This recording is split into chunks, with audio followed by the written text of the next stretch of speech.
The International Transgender Day of Remembrance serves to memorialize those persons who were murdered as a result of transphobia. Activists in the LGBT community also use it as a day to draw attention to the continued violence endured by transgender people not only in Ghana but globally.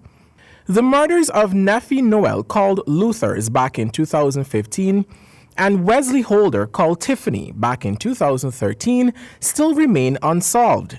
Police had arrested several persons in connection with the murders of both Holder and Noel, but the cases eventually went cold due to the lack of sufficient statement and evidence. In an exclusive interview with the director of SASA, Joel Simpson, he explained that the unsolved murders of several transgender persons and even persons in the gay community have not been forgotten.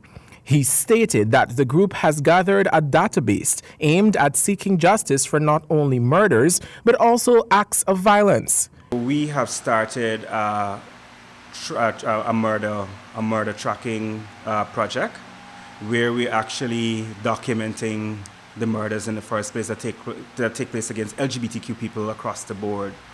Since the murder of the 2014 double murder and suicide that happened, where the perpetrator took his own life.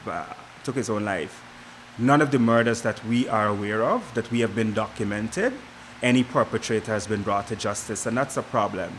Simpson further acknowledged that while SASAD and other LGBT organizations have conducted training with the Ghana Police Force in relation to the LGBT community, he believes that the investigation conducted in the past in relation to the murders of Holder and Noel were insufficient.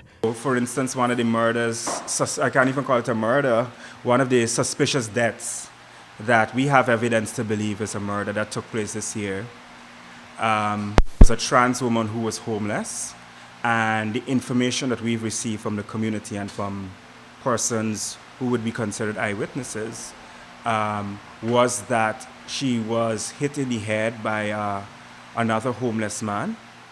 We were privy to having a look at the death certificate, and it was recorded that she died from a type of meningitis. Meanwhile, Jasmine Bacchus, a transgender woman and also a member of SASAD, said that most crimes against transgender persons go unreported because of either fear or distrust in the legal system. Well, the reason why they're silent because they're scared that they might be hurt more, or scared that something worse could happen to them. And not only that, if you go to a police station, like in the case of an LGBTQ case or whatever, the police refuse to help.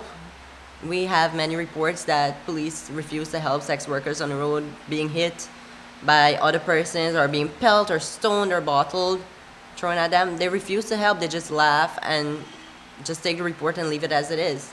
Javon Vickery, HGP Nightly News.